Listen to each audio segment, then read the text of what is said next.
If you want awesome products at great prices, check out the description. Israel intensified its offensive in Gaza on Monday, unleashing waves of airstrikes that claimed the lives of approximately 60 Palestinians, according to local officials and medical personnel.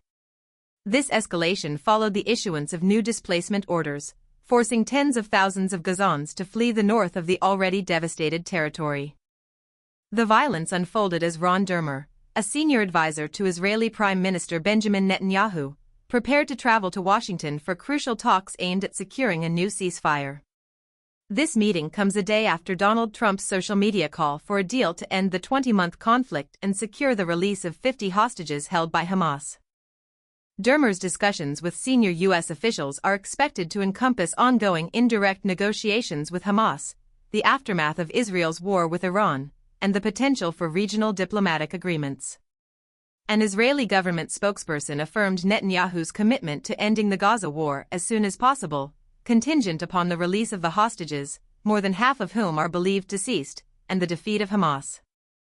These newly implemented evacuation orders, warning of impending assaults around densely populated Gaza City, instructed Palestinians to move south towards overcrowded coastal zones with severely limited resources and inadequate infrastructure.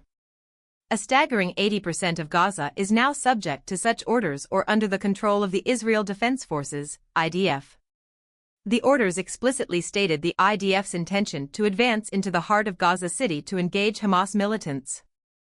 Monday witnessed Israeli tanks and infantry pushing into the Zaytown neighborhood on Gaza City's eastern edge, alongside shelling of several northern areas. Reports from residents detail the bombing of at least 4 schools, following orders for hundreds of sheltering families to evacuate. Sulla, a 60-year-old Gaza City resident, described the relentless barrage. Explosions never stopped, they bombed schools and homes. It felt like earthquakes, he recounted. In the news we hear a ceasefire is near, on the ground we see death and we hear explosions.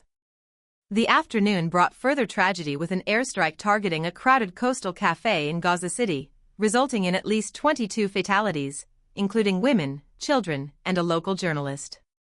The IDF maintained that the strikes targeted militant positions in northern Gaza, including command and control centers, asserting that measures were taken to minimize civilian harm. Recent shifts in the rhetoric of senior Israeli officials, observed by analysts, suggest the possibility of a renewed ceasefire consideration. Throughout this protracted conflict, Israeli attacks have notably intensified during significant negotiation moments. Israeli officials have previously indicated that a key objective of the latest offensive, launched in May following the collapse of a 2-month ceasefire in March, involved seizing territory as potential bargaining chips in future talks.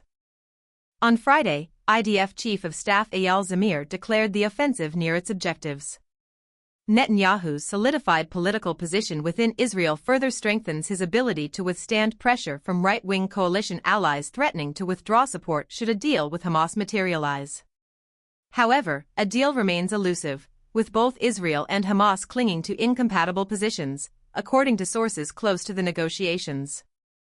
Hamas demands an unequivocal end to the war and refuses disarmament, while Israel rejects Hamas's call for a complete withdrawal from Gaza, insisting on Hamas disarmament and the departure of its leaders as preconditions for ending the campaign.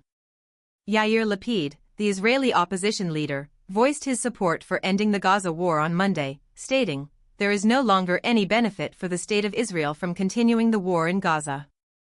Only damage on the security, political and economic level," he asserted to a parliamentary meeting. The army has no more objectives in Gaza. A public opinion poll conducted by public broadcaster Kan, released the day after Tuesday's ceasefire with Iran, revealed that nearly 2/3 of respondents favored an end to the Gaza war, aligning with numerous similar polls in recent months. The significant Israeli military casualties this month have undoubtedly amplified public pressure for a resolution. Nasser Hospital in Khan Yunis reported receiving the bodies of 11 individuals shot while returning from an aid site affiliated with the Israeli and U.S.-backed Gaza Humanitarian Fund, GHF, in southern Gaza. 10 more perished at a UN aid warehouse in northern Gaza, according to the health ministry. The Israeli military acknowledged civilian casualties among Palestinians seeking food from distribution centers, stating that instructions were issued to forces following lessons learned. The scarcity of food, fuel, and essential supplies in Gaza is acute, with GHF distributions falling far short of meeting the needs of the 2.3 million population. Israel alleges that Hamas diverts aid to fund military and other operations, a claim denied by Hamas and countered by aid agencies who assert robust monitoring systems.